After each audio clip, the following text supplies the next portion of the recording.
if you want to park in the door, then we're all good.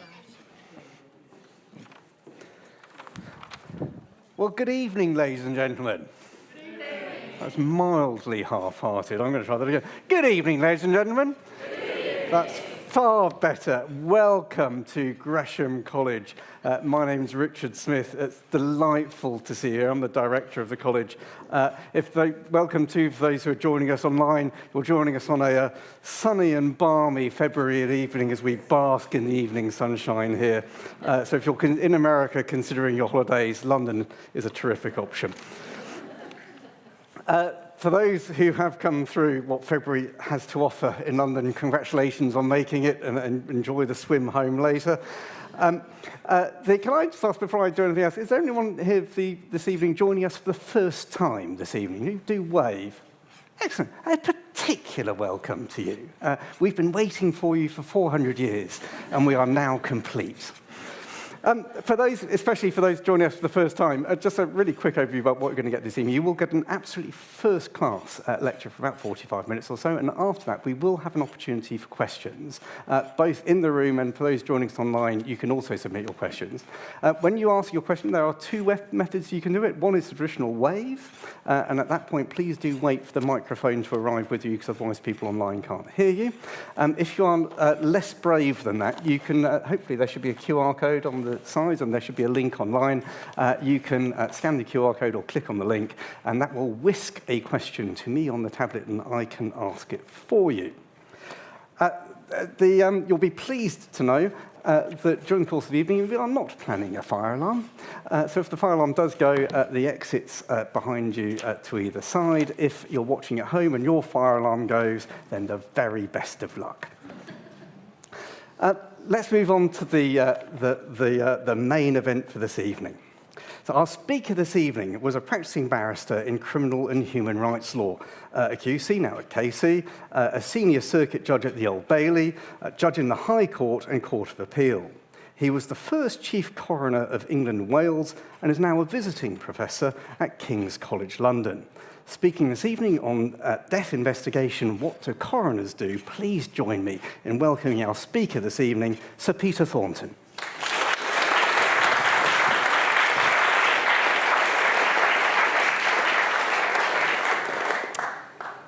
Thank you, and good evening. Last year, in my lecture on the later years, I looked at how we should organise our later years and take positive steps in life in order to remain independent longer. Tonight, I'm going to go beyond life, past death, and look at death investigation. What is it, and why do we do it? In particular, I'm going to look at coroners. Who are they? What do they do? What are inquests? And why do we have them?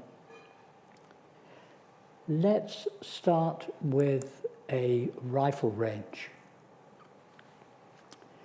Let's imagine we are in Dorset. This is not in Dorset, but it's the nearest I can get to a picture of a rifle range in Dorset. A private club. Yes, you're quite right. As you might have gathered, this is not going to end well.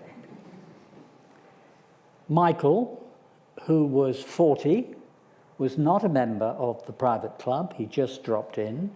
He wanted, he said, a tour of the site with a view to arranging a day out for his work colleagues. Fair enough, perfectly reasonable request. On his tour, he requested what was called a shooting experience. 1 hour of shooting, properly supervised. Unfortunately, towards the end of the hour, he turned the rifle on himself, fired a shot into his own head, and died later in hospital.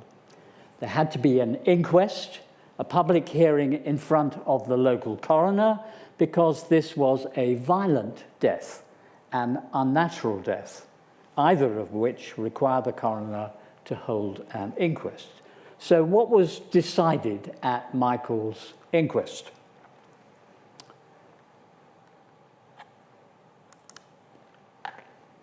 there are 36,000 inquests every year in England and Wales. I say England and Wales because Northern Ireland has its own coroner system and Scotland has no coroners at all. So the coroner has in every one of those inquests to answer these 4 questions. Who died? When and where did they die? And how did they come by their death? How being at the heart of the inquest, strictly speaking, the manner, sometimes called the mechanical means of death. Plus, the coroner must decide the medical cause of death, usually on medical evidence, on the pathologist's post-mortem examination report, and the coroner must come to a conclusion. We used to call that a verdict, and the press still call it a verdict. But in 2009, it was thought that verdict was too close to criminal proceedings, and inquests are not criminal proceedings. However, I put the word there because the word is sort of creeping back in again, and some judges have referred in the Court of Appeal to verdicts. So, conclusion, in terms of short form conclusions, the coroner could find accident, which is the most common finding of a conclusion for inquest. That's 25%. Suicide, sadly, 13%. Natural causes, 12%. And other conclusions, alcohol, drug-related, industrial disease, lawful or unlawful killing, or road traffic collision. Or the coroner could come to a narrative conclusion which says a few more words than just the short form conclusion. So all of that, the answer to the 4 questions, the medical cause of death, the conclusion, is written out on the record of inquest, and that is signed by the coroner and kept by the coroner's office for all time. It's a public document. You can go and ask to see it. You don't have to pay for it. In some countries you would have to pay for it, but not in England and Wales. It's there, and hopefully 50 years later somebody could say, I would like to look at the record of inquest of Michael, who died as a result of the rifle shot in the Dorset Rifle Range Club. So 800 years of coroners in England and Wales. We've had them a long time. And the Act of Parliament which governs the 4 questions, the medical cause of death and the conclusion, is the Coroners and Justice Act 2009. And sometimes, where the coroner has concerns, he or she can write a report to prevent future deaths, sometimes called a PFD report. It's one of the particularly valuable features of an inquest, is the opportunity sometimes to prevent future similar deaths. The coroner, in an appropriate case, may write a report so that others can take action to prevent future deaths. So if any aspect of the coroner's investigation and inquest gives rise to a concern that further deaths may occur unless action is taken, the coroner must report their concern to any person or organisation who may have power to take that action. And that person or organisation must provide a written response. So, for example, in a mental illness case, it could be a report sent to the GP who referred the patient, to the mental health unit, to the NHS Trust, to the Minister for Health. And that's quite a common list of those who will be sent reports to prevent future deaths. In Michael's case, it was not difficult to answer the 4 questions: who, when, where, and how. Who? It's his name, Michael, full name. When and where, time, date and place. How? On a visit to the Rifle Club and on a tour of the site, Michael took a 1-hour supervised, quote, shooting experience, unquote, at the end of which, without warning, he turned the gun and shot himself in the head, causing fatal injuries. Medical cause of death, as required, gunshot wound to the head, leading to traumatic brain injury, conclusion or verdict, suicide. And in that case, the coroner, the local coroner in Bournemouth, did write a report to prevent future deaths. And that report went to the National Rifle Association and the National Small Bore Rifle Association. You may be very familiar with these associations. I certainly wasn't. And the coroner expressed concerns about training at this kind of rifle range to identify signs of abnormal behavior and the need for more training on emergency response exercises. And both of the organizations responded positively to the report. Whether lives were saved in the future, I mean, who knows? The family may well have been pleased that at least some good may have come out of this, for them, tragic event. All relatively straightforward. The inquest hearing was in public, as all inquests are. It was recorded, as all inquests are. The witnesses gave evidence either in person or in writing if there was no dispute about what they had said, and the record of inquest was written, that record for all time, signed by the coroner. So of the 4 questions, who, when, and where, and how, usually how is the most important. Sometimes, and only rarely, who can be difficult. Usually we know who has died. That person has been clearly identified. Everybody knew who it was. So let's just take a who case, a real case. So this time we've moved from Dorset to Cumbria, or Cumbria. And we are looking at a beach in Cumbria, and a man walking his dog. And the dog, as you can see, is having a good sniff on the beach. And in this actual case, what the dog discovered by scratching on the beach were some bones. Nothing much else, few bones. So the coroner of the case has to be reported to the coroner. The coroner investigates and asks an anthropologist, or one of the anthropologists who understands about bones and where they've come from and so on, to have a look at the bones. And she said, in my opinion, these are the bones of a young male, aged between 18 and 25, and I can't say anything else. I can't say anything about the cause of death. We just have the bones. And so the coroner makes investigations. Nobody seems to have disappeared locally who could fit the bill.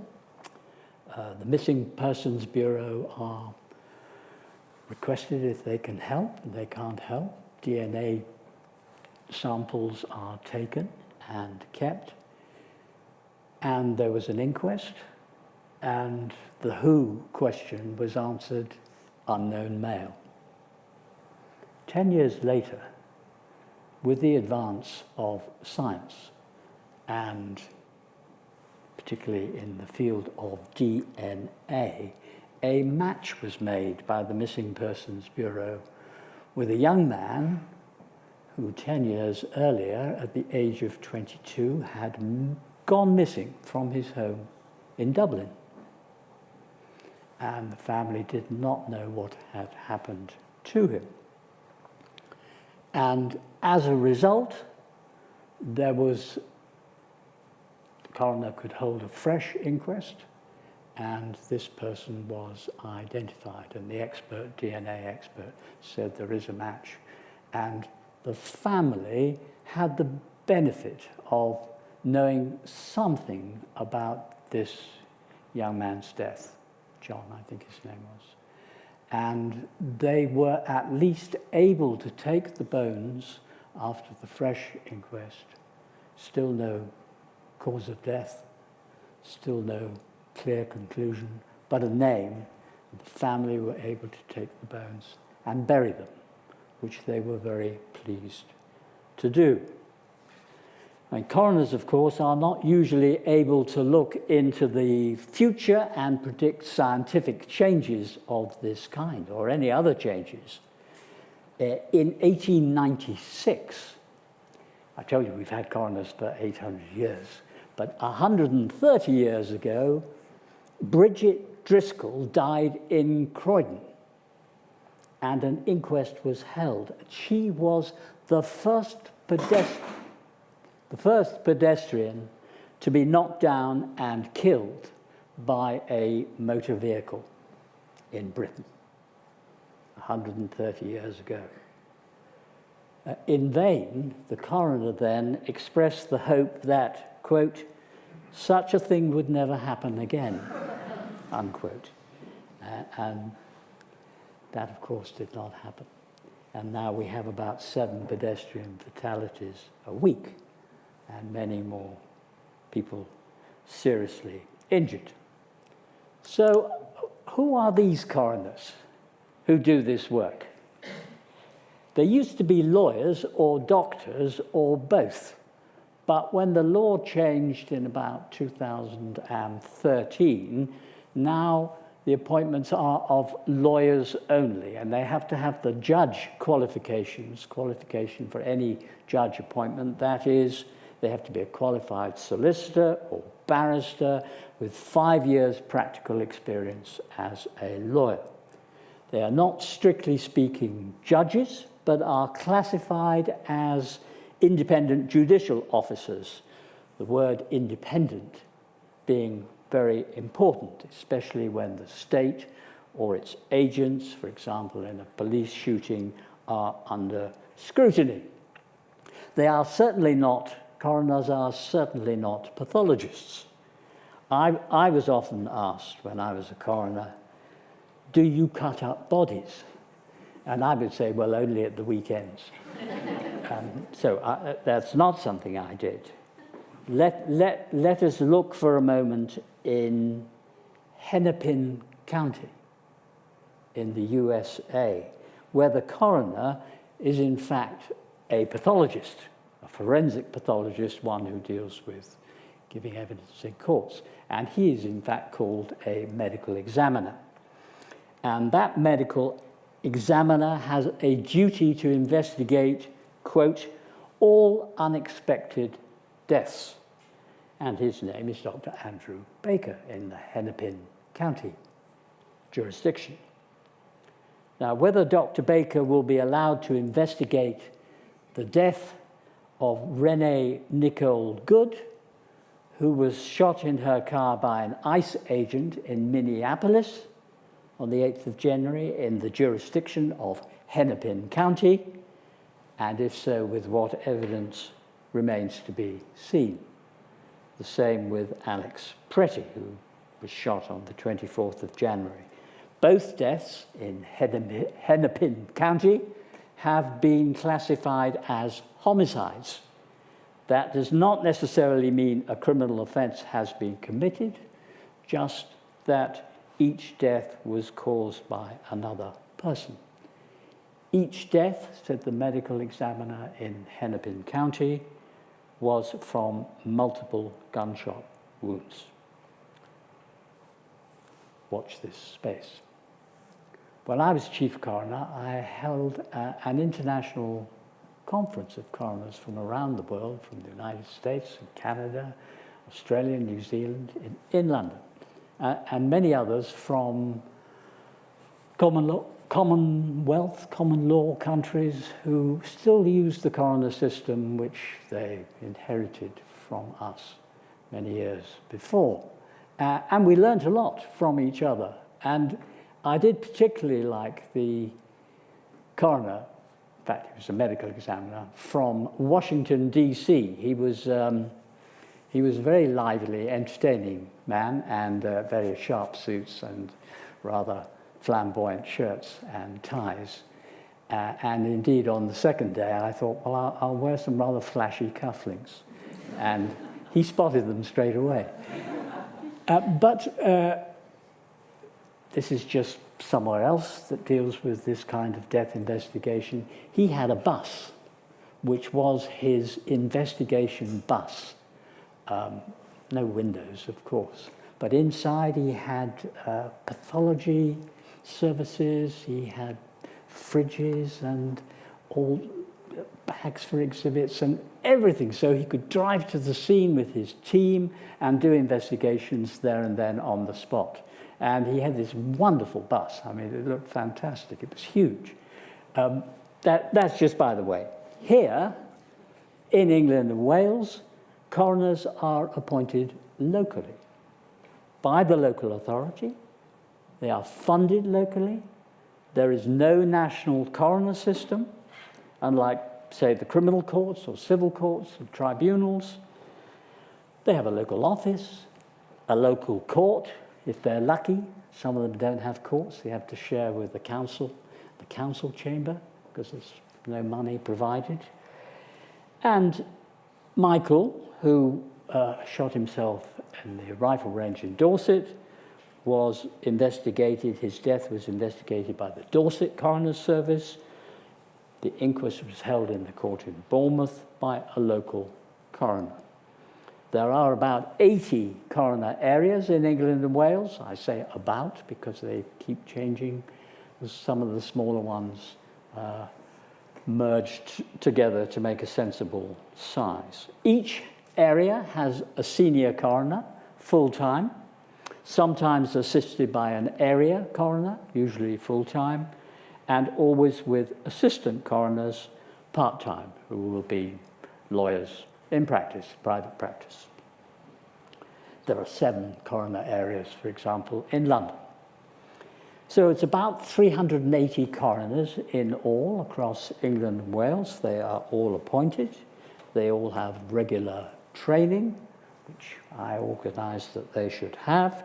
They have support in their local office, administrative, and also they have coroners' officers who work for the coroner, the local coroner, doing a lot of the legwork, the investigation work. And they may be serving police officers, they may be ex-police officers, depends on the area. They may be ex-medical, like ex-nurses. In one office I came across somebody who'd been a BBC radio announcer. She had a very good telephone voice.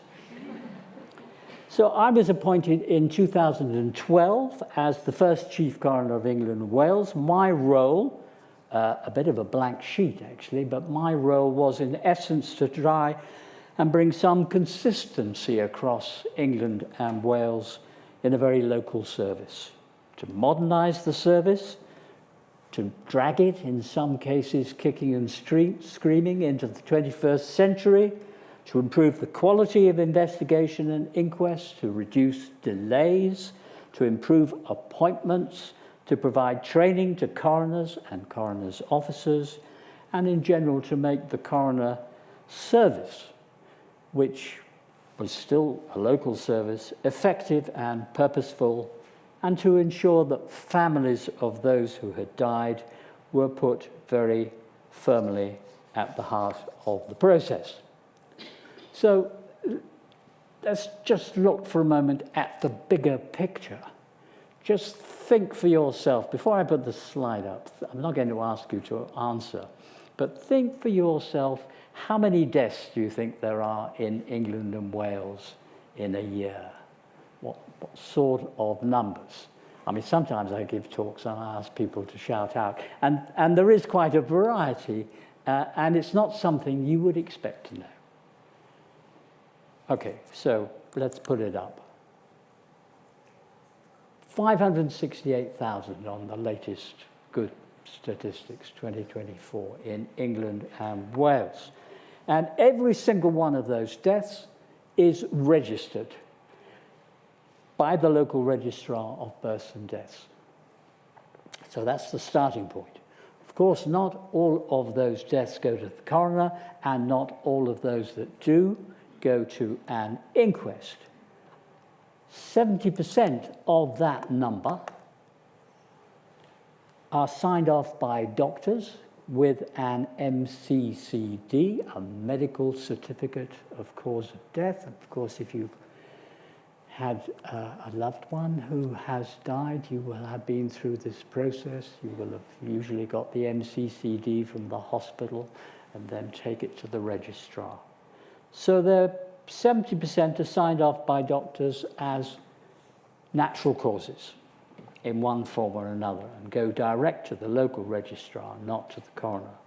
And they are double-checked locally since September of 2024 by medical examiners, not like those in Washington, D.C., who I referred to, or Hennepin County, who are called medical examiners, but are rather like coroners. But in England and Wales, this new system of medical examiners, often retired hospital doctors or consultants, appointed locally by the NHS, they check the cause of death. They see if there's any need to refer the death to the coroner for further investigation, and they ask the family if they have any concerns, and they are there to advise the family as well. And medical examiners came about because of Dr. Shipman, who was said to have killed maybe 250 people in his surgery in Hyde. Is it Hyde or Hythe? I think it's Hyde in Greater Manchester. So 70% of all deaths are signed off and double-checked as natural causes and do not go to the coroner. The remaining 30% have some extra investigation, police and coroners. So they are double-checked. The doctor has checked it first, but the case has been referred to the coroner, so the coroner looks at it a second time. Sometimes the police, in a few cases, come to that in a moment. So of that 30% of deaths which go to the coroner, they are double-checked too. So all of the deaths, I can remember the number, 568,000 are double-checked. And we are probably the only country in the world which has such extensive death investigation. Some would say that we are a model for the rest of the world in this respect. It's good to emphasize positive things sometimes. Don't have a lot of that in the news. But that is the extent of death investigation. In many countries, in fact, most countries in the world, if there's a death, maybe if it's a serious sort of death or a suspicious death, the police or the public prosecutor may investigate, but that's it. Scotland, for example, which has no coroners, the procurator fiscal, that's the public prosecutor, will pursue a very small number of what are called fatal accident or sudden deaths. And those few will be taken to an inquiry, which is held by the sheriff in the sheriff's court, like a magistrate's court. Usually that's less than 50 cases a year, but with a current backlog of some 300 cases outstanding and not completed. So in England and Wales, with all of these deaths, the 70% and the 30%, we take death investigation pretty damn seriously. It's to learn how somebody has died, And that's often important for families. They want answers. They want the unexplained to be explained. And it's to learn from that death and other deaths about life for others. So in broad terms, monitoring the health and the welfare and the safety of the nation, studying mortality, recognizing priorities for health services and medical research. And for those reasons, because we are doing things properly, I believe, we therefore have a formal structure for extra death investigation. So when we think of death investigation, we usually think of the police. The police actually only investigate a relatively small number of deaths. It's about 570 deaths a year, possible homicides, murder or manslaughter in England and Wales, and they have to be investigated. In fact, that number of homicides taken from the latest reliable figures, 2024, is the lowest in England and Wales for 10 years, going down. And violent crime is down 40% in the last 10 years, despite what you read in the papers. So, well, you may have read this week, or was it last week? But it was recently.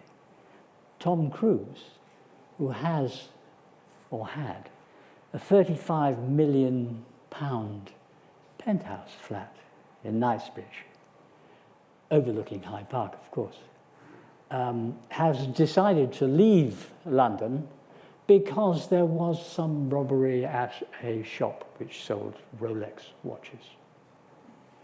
Now, I doubt if he's going to a bedsit in Balham.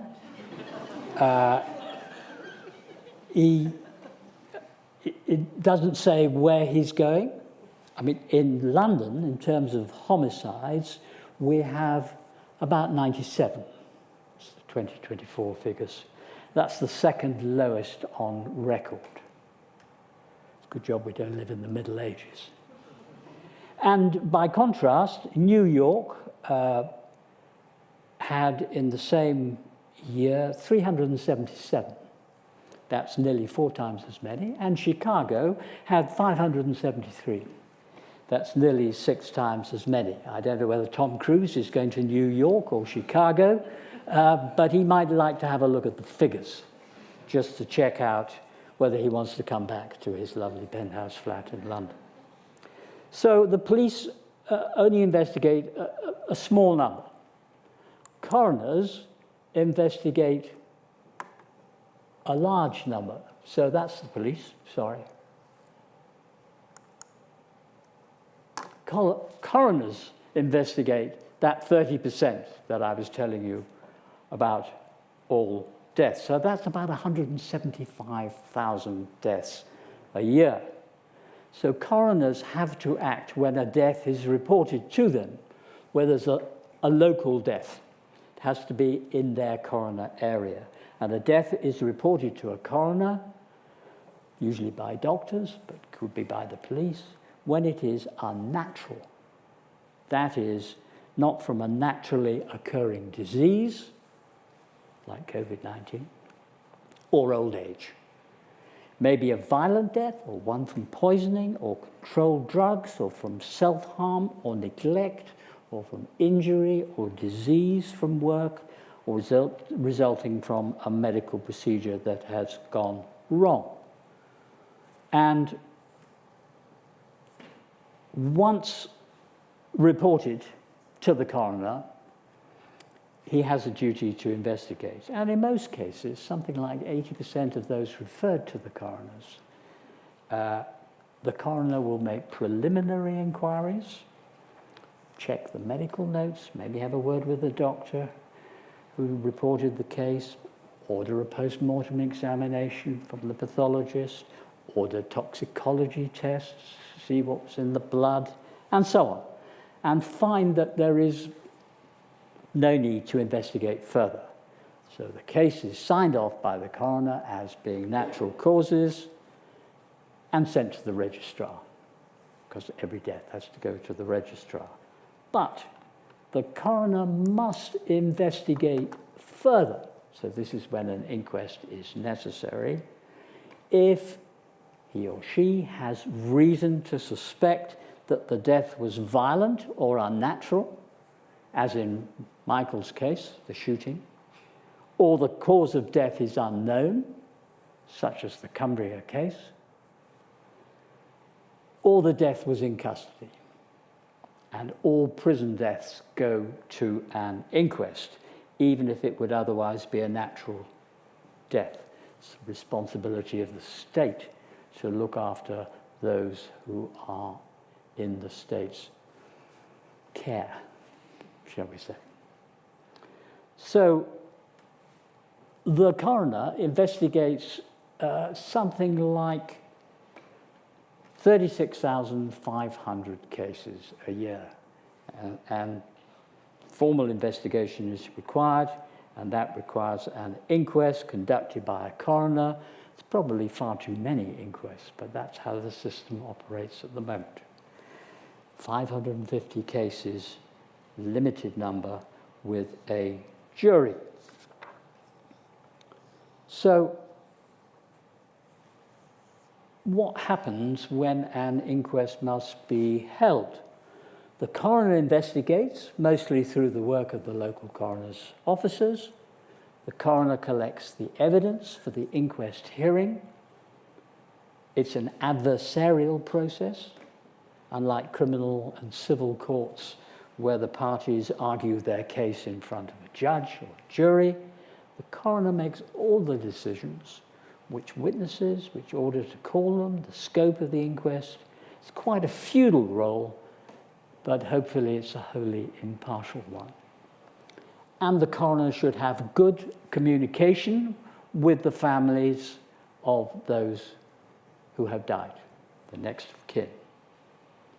Always asking them, there should be this question asked in all cases, have you any particular concerns? Maybe I have missed something. Let me know. The inquest takes place.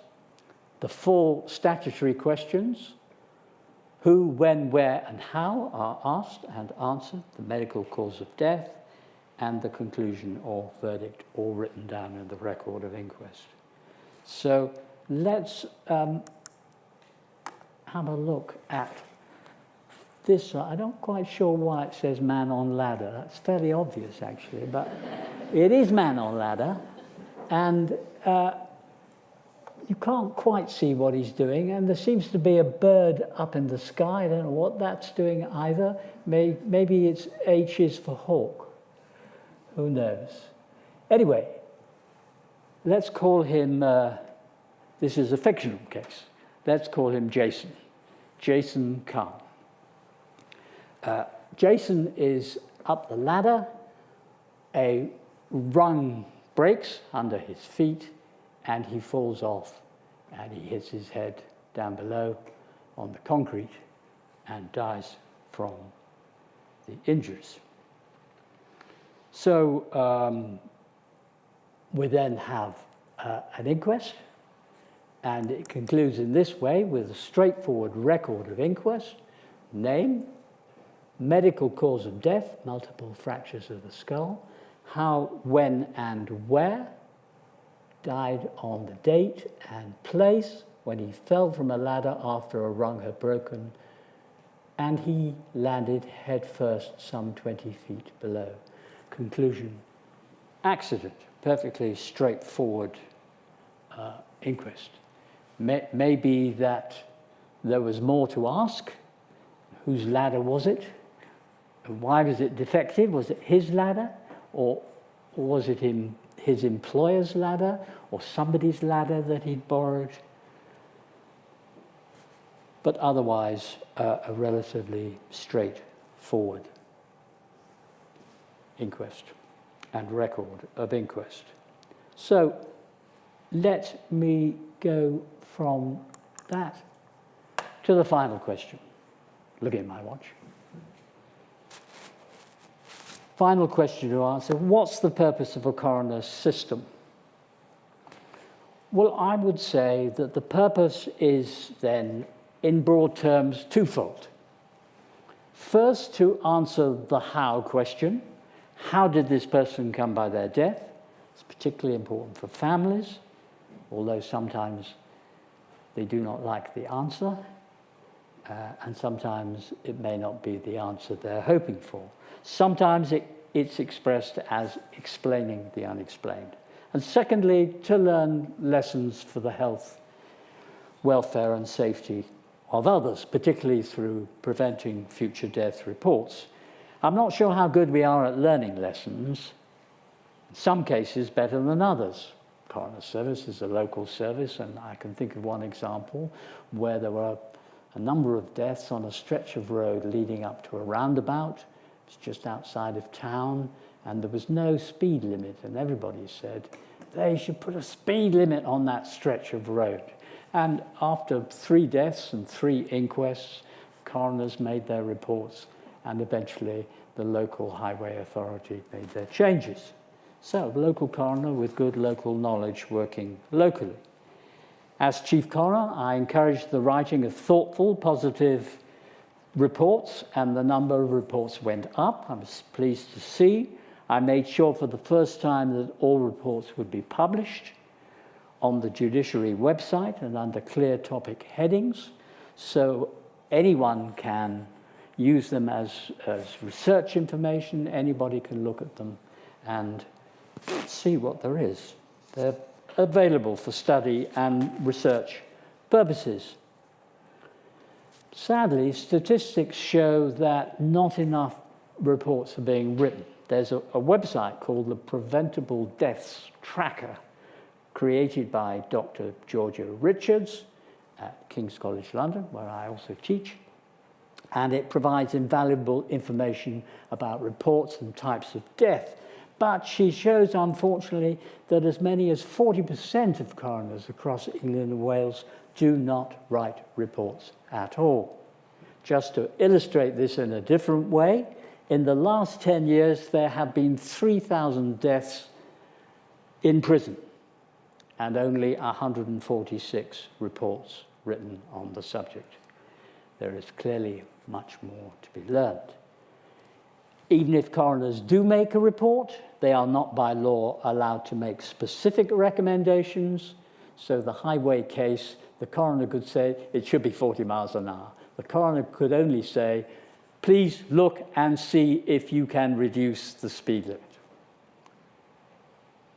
Coroners cannot force a response to their reports. They cannot follow up a response if there is one with further questions or observations. They cannot, under the law, force action. There is no national research or coordination in following up reports. And it would be helpful, too, to have a basic collection of data from inquests about unnatural deaths. More information used for learning from deaths. For example, about opioid poisoning, deaths from ketamine, deaths at rifle ranges, who knows? What about deaths in schools or of teenagers under 18? It would not be difficult to collect this information and build a national database, but it is not done, not yet. So perhaps I'm being a bit negative here. So let me conclude on a more positive note. There is at least in place a formal legal structure for thorough death investigation, which is carried out by independent coroners and with double checks on all deaths, which is unique across the world. Inquests can certainly be valuable. They can explain the unexplained and provide important answers. And a coroner's report can genuinely lead to the saving of lives. That's how the system should work and can work at its best. Inquests have dealt in recent times often with difficult and many varied issues, such as, just to give a few examples, internet sites encouraging suicide, deaths from pollution in inner cities, from exposure to molds and fungi in rental premises, from inadequate labelling of food products, from deaths in the kitchen construction industry, from inhaling toxic silica dust, from cutting artificial surfaces, unexpected deaths in hospitals and mental health units, deaths involving police restraint, police shootings, high-speed chases, army officers on training exercises, deaths of babies after failings by hospital trusts. Just a few examples, and they are all important. They are all put under the scrutiny of an independent inquest, and but for inquests, these deaths might not have been scrutinized at all, with no positive learning. And rightly, coroners will always deal with deaths in custody. And there have been important results from inquests. In the fresh Hillsborough inquest, the jury came to clear conclusions about unlawful killing and exoneration of the Liverpool football fans who attended the fateful game. That was a big moment. And I sat in the High Court with the Chief Justice when we ordered fresh inquests. There was the case of Dr. Abbas Khan. He'd gone to Syria to help out in hospitals where opponents of the now gone Assad regime lay injured, but was one day abducted by forces of the regime when he took a wrong turning in Aleppo and was taken to fearful prisons in Damascus. The jury found, on good evidence, that his hanging from a peg on the back of his cell door was murder and not suicide, as the regime had formerly claimed. I was the coroner. In the case of Sarah Reed, the last woman to take her own life in Holloway Prison before it was closed down, her family claimed at first that the troubled Sarah must have been murdered by prison officers. But in the end, they were, as a result of a good process, good inquest, perfectly satisfied with the outcome and the jury's conclusion that she had, sadly, taken her own life. They thanked the jury, even the coroner. I was the coroner. So there have been significant improvements in the process for appointing coroners, in training coroners and coroners' officers, and unpractical guidance for everyday work. And happy to say that under my regime, delays in completing inquests were substantially reduced. This is therefore, in my view, an important part of our administration of justice. No justice system is perfect, of course. Much more can be done. But if you are a family and have lost a loved one in troubling circumstances, you will want answers. And I believe that this country, better than any other in the world, has a system in place which will do its very best to provide the answers which you are entitled to. As William Gladstone said, "Show me the manner in which a nation or community cares for its dead, and I will measure with mathematical exactness the tender sympathies of its people, their respect for the laws of the land, and their loyalty to high ideals." Thank you.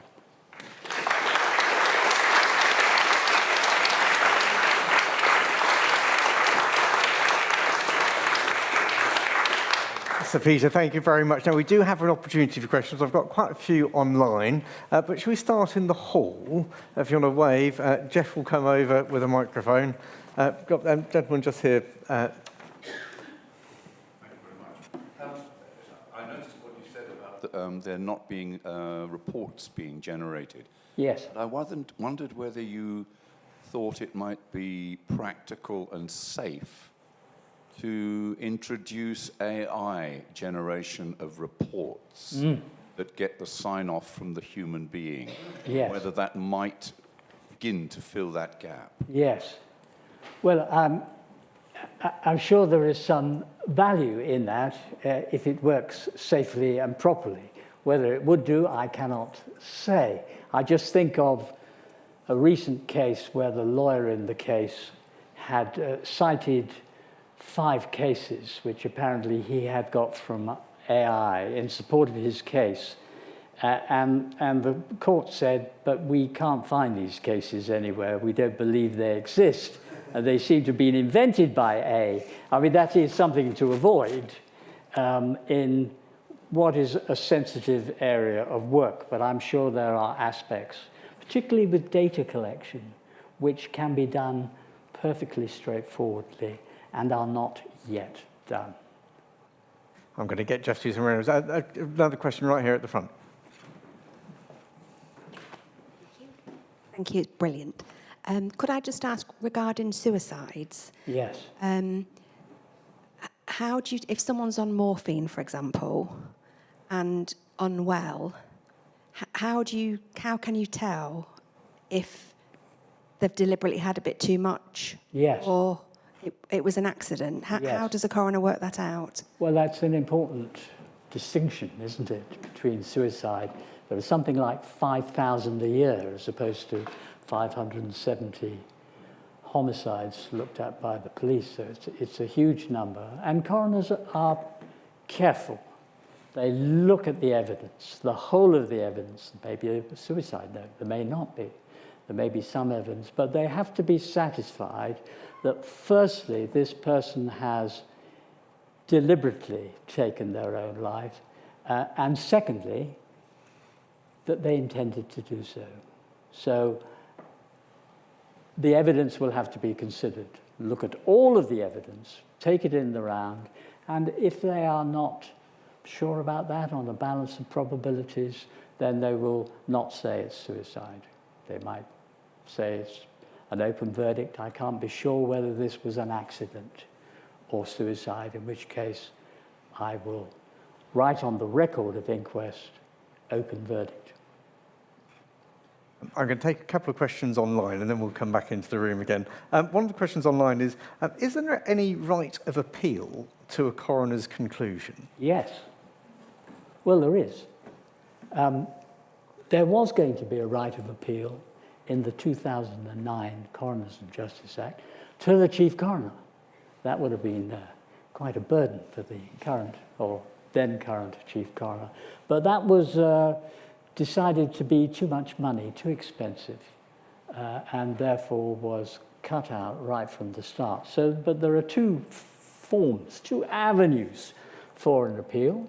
First is by way of judicial review, and the second is by Section 13 of the Coroners Act of 1988, I think, if I got the right one. But the latter was the one used for fresh inquests in the Hillsborough case. So there was fresh evidence, which the court considered. Judicial review, on the other hand, is more about whether the decision of the coroner has been reasonable, or so unreasonable that the court must interfere. And I'll take another online, which is, you mentioned a for all-time archive. Oh, just a quick adjustment on the microphone. Thanks. You mentioned a for all-time archive. How does that work in practice? Where does it live and how does one access it? Well, if Dr. Georgia Richards from King's College London were here, she would explain the technical aspects, which are quite beyond me. But collection of data on just basic information, like places of death, how questions being answered, the manner of death, the conclusions which come from the inquest, which are written on the record of inquest, that would be a big start to gathering together information which would help others say, oh, we have a problem in the Northeast with this, or we have a problem in London with this. And I know that in London, at one stage, all the local authorities joined together and looked at the judiciary website and preventing future death reports. And they said, let's look at all of those deaths in London of persons under 18 and see if we can, together, find something which can be improved. So it's more information. Data collection is more information which is available for researchers. Let's pop back in the room again. There's a gentleman with a hands held high. I wasn't sure if you cover this or not, but who determines whether a case goes to coroner? Whether a case goes to? To the coroner in the first place. Oh, right. Yeah, I mean, okay, we have a death. Most deaths are in hospitals. Some deaths are in the community, at home, care homes. Occasionally somebody's found dead on the street. So in that case, the police would be involved and they would refer it. Deaths in the community and deaths in hospitals, usually the doctor. If the doctor thinks that there's something wrong with the death and he can't sign it off as natural causes, go to the coroner. I can always have a discussion, says the doctor, with the coroner about it. Could even bring them up in advance. But that's the sort of case. Let's do right at the back near you there. Why do some coroners, you have juries in some and not in others? Yes, good question. The 2009 Act says that all inquests must be conducted without a jury, except, and then there are a few examples. There are 3 specific limited exceptions. One is when there has been a death in custody and the death has been violent or otherwise suspicious or the cause is not known. 2, deaths at the hands of the police, where there has been an act, or apparently there has been an act or omission by a police officer, and then a limited category of exceptions which are to do with poisoning and circumstances where the government has to be notified of a death, such as train deaths, tube deaths, which are all closely regulated, and that death has to be referred to the government. They must have juries in them. It's only about 1% of all inquests have juries. And there is also an extra phrase that the coroner can order a jury, summons a jury for an inquest if the coroner thinks it is the right thing to do. So it's a sort of general exception. So when I conducted the inquests into the Birmingham pub bombings of 1974, I did decide that there should be a jury, and sometimes in a very public case where there's a lot of local feeling, as there was in that case about the IRA and the 2 bombs in the 2 pubs, which killed a lot of people, including a lot of young people, particularly in one pub where there was a jukebox. So it attracted the young people, and they chose that pub.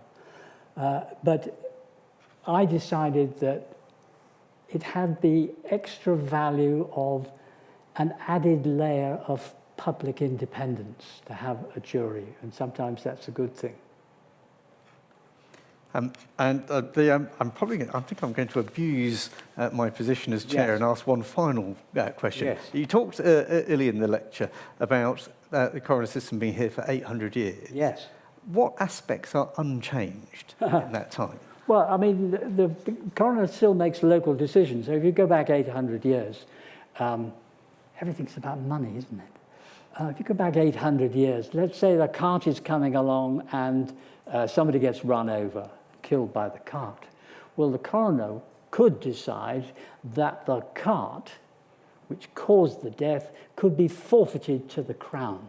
So the Crown would get that extra little bit of money, the value of the cart. So it's still coroners investigating deaths. That's the basic premise of 800 years of coroners. That hasn't changed. Excellent. Well, ladies and gentlemen, I'm afraid time is against us, but we've had a fascinating insight from someone of genuine authority on the subject area. So please join me in thanking our speaker this evening, Sir Peter Thornton.